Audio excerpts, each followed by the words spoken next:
Assalamualaikum warahmatullahi wabarakatuh. Alhamdulillahi rabbil alamin. Wa bihi nasta'inu ala umuri dunya waddin. Wassalatu wassalamu ala sayyidina wa maulana Muhammadin wa ala alihi wa ashabihi wa man tabi'ahu bi ihsanin ila yaumiddin. Rabbi shrah li sadri wa yassir li amri wahlul 'uqdatam min lisani yafqahu qawli, amma ba'du. Qala Allah Ta'ala fil Qur'anil Karim, a'udzubillahi minasyaitonir rajim. Ya ayyuhalladzina amanu kutiba 'alaikumusiyam kama kutiba 'alal ladzina min qablikum la'allakum tattaqun. Alhamdulillah, pemirsa yang dirahmati Allah, sungguh setiap perkara yang Allah Subhanahu wa taala wajibkan atas manusia tidaklah berat, ya. Karena pasti dalam kadar kesanggupan manusia. Sebagaimana Allah Subhanahu wa taala berfirman, la yukallifullahu nafsan illa wus'aha. Artinya bahwa Allah tidak membebani seseorang melainkan sesuai dengan kesanggupannya. Tentu dalam kondisi tertentu Allah Subhanahu wa taala bahkan memberikan keringanan atau berupa rukhsah, ya, kepada hambanya. Jika tidak mampu salat maka dia diperbolehkan untuk berdiri misalnya. Allah membolehkan salat dengan duduk, atau jika tidak mampu juga boleh sambil berbaring. Begitu juga dengan saum Ramadan. Yang sakit atau dalam perjalanan boleh tidak saum, tetapi tentu saja wajib untuk mengqadanya pada hari yang lain. Nah, demikian seterusnya. Itulah yang Allah Subhanahu wa taala kehendaki, sebagaimana firman-Nya, a'udzubillahi minasyaitonirrajim, yuridullahu bikumul yusra wa la yuridu bikumul usra. Allah menghendaki kemudahan bagi kalian dan tidak menghendaki kesukaran bagi kalian.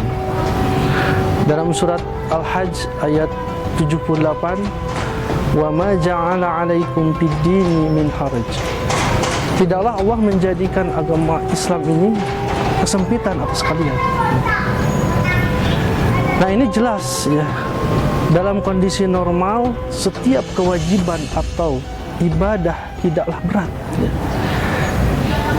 Setiap sholat paling-paling menyita berapa? Hanya menyita 5 menit, ya. Begitu juga dengan saum, ya. Paling-paling sebenarnya hanya memajukan waktu makan saja, gitu, ya. Yang biasanya pagi ini dipajukan, ya, menjadi sebelum subuh. Jadi tidak ada yang berat sebenarnya dengan apa yang diperintahkan oleh Allah Subhanahu wa taala.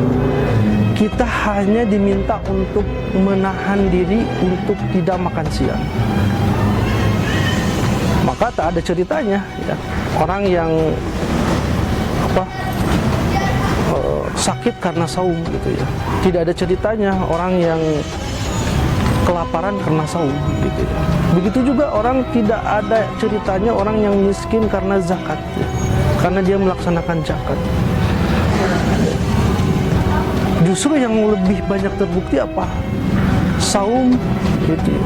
Dan salat itu justru membuat orang itu sehat jasmani, ya, dan juga rohani. Begitu juga dengan zakat, ya.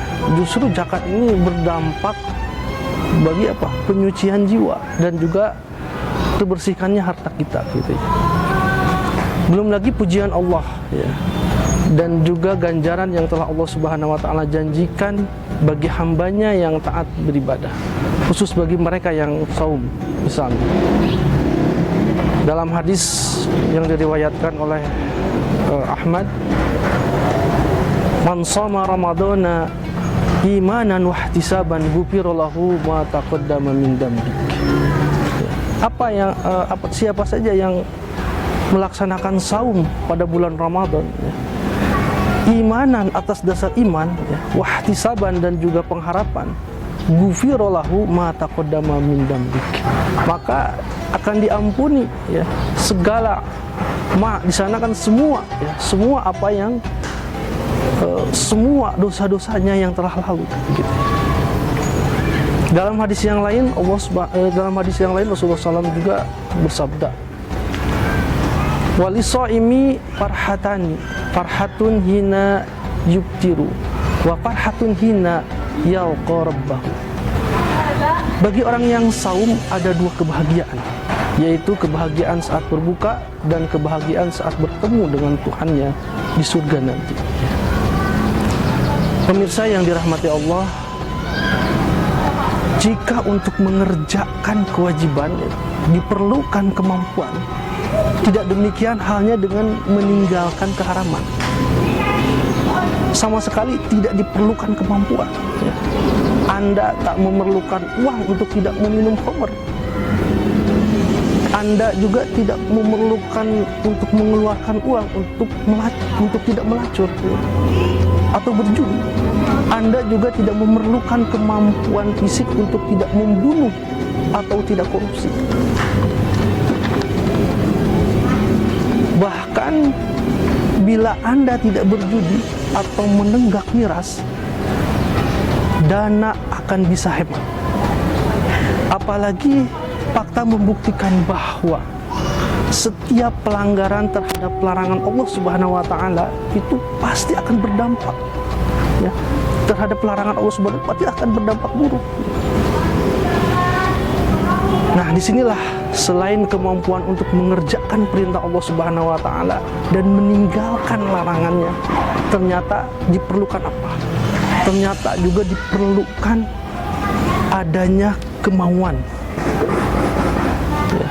Tanpa adanya kemauan, justru dia tidak akan mampu untuk melaksanakan kewajiban dan meninggalkan semua larangannya. Tentu kemauan ini atas dasar adanya dorongan. Ya. Kemauan ini pasti adanya dorongan. Dari sekian macam dorongan itu, yang paling tinggi adalah dorongan iman, dorongan keimanan. Tanpa kemauan yang muncul dari iman, kewajiban agama yang sangat ringan pun ya, sekalipun itu akan terasa berat, pun apalagi yang berat gitu ya. Yang ringan saja akan berat untuk dilaksanakan. Maka dari situlah mengapa perintah saum Ramadan ini ditujukan kepada orang-orang yang beriman. Sebagaimana firman Allah Subhanahu wa taala di dalam surat Al-Baqarah ayat 183. A'udzubillahi minasyaitonirrajim. Ya ayyuhalladzina amanu kutiba alaikumusiyam kama kutiba alal ladzina min qablikum la'alakum tattaqun. Artinya, wahai orang-orang yang beriman, telah diwajibkan atas kalian untuk berpuasa sebagaimana telah diwajibkan kepada orang-orang sebelum kalian. La'alakum tattaqun, supaya apa? Supaya kalian itu bertakwa. Jelas sekali di dalam ayat tersebut siapa yang diperintahkan? Orang-orang yang beriman. Kenapa? Karena orang yang bisa melaksanakan saum, yang bisa melaksanakan perintah Allah itu adalah hanya orang-orang yang ada dorongan keimanan. Maka iman di dada seorang muslim itu membuat dia akan tunduk kepada Allah Subhanahu wa taala. Inilah yang akan membuahkan takwa. Maka disebutkan la'alakum tattaqun. Yakni senantiasa takwa itu apa? Takwa itu adalah ya'malul wajibat wa tarkul haram. Jadi melaksanakan segala apa yang diwajibkan, melaksanakan apa yang diperintahkan, wa tarkul haramat, dan meninggalkan segala apa yang diharamkan, apa yang dilarang oleh Allah Subhanahu wa taala. Nah, pemirsa yang dirahmati Allah, iman itu memberikan dorongan kuat untuk berbuat kebaikan dan juga meninggalkan keburukan. Dorongan semacam itulah yang akan menciptakan kemauan. Dengan kemauan seperti itu pula dulu para sahabat ya, mereka mampu berjihad. Jadi berjihad di bulan Ramadan. Jihad di bulan Ramadan. Pasti itu karena apa? Karena adanya dorongan, yaitu dorongan keimanan. Tanpa adanya dorongan keimanan, maka mereka tidak akan bisa melaksanakan itu. Kita lihat perang Badar, perang Ahzab, pembebasan kota Makkah. Perang Tabuk, pembebasan Spanyol, semua itu terjadi pada bulan Ramadan. Namun sayangnya kemauan yang bersumber iman inilah yang kini langka pada jiwa kaum muslimin.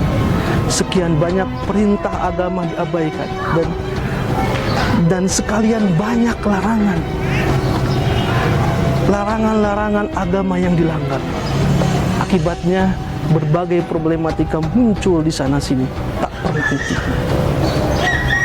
Pemirsa yang dirahmati Allah, sayangnya kita tak pernah menyadari akan hal itu. Banyak kaum muslimin yang tidak menyadari hal itu. Kita tetap tidak mau kembali kepada aturan ilahi Rabbi, zat yang kita sujud kepadanya minimal 5 kali sehari. Banyak di antara umat ini yang berkarakter Yahudi. Apa itu karakter Yahudi? Mereka itu kebiasaan adalah mengambil sebagian dari petunjuk Allah dan meninggalkan sebagian. Karena apa? Karena pertimbangan hawa nafsu. Hari ini banyak umat Islam yang mengambil sebagian dan melaksanakan sebagian atas dasar hawa nafsu. Padahal secara kemampuan mereka mampu. Yang hilang dari orang-orang Yahudi itu apa? Yang hilang itu adalah kemauan. Ya, kemauan. Nah, ibadah puasa itu akan menerpa kemauan dan juga kemampuan umat Islam untuk menahan hawa nafsu. Ya, dari hawa nafsu, ya, dari berbuat maksiat untuk taat kepada Allah Subhanahu wa Ta'ala. Termasuk di dalamnya menerpa kemauan supaya terwujud kemauan dan juga tekad ya, untuk menerapkan syariat secara kapal yang merupakan perwujudan dari manifestasi terpenting dari ketaatan kepada Allah Subhanahu wa Ta'ala. Hanya dengan puasa Ramadan yang benar ya, kita melaksanakan benar-benar puasa, umat ini akan kembali mulia dan umat ini akan kembali menjadi umat yang terbaik, menjadi khairu ummah. Semoga Allah jadikan Ramadan ini awal sebuah perubahan menuju penerapan syariat secara kapal. Pemirsa yang dirahmati Allah, itulah yang bisa sampaikan. Mudah-mudahan ada manfaatnya.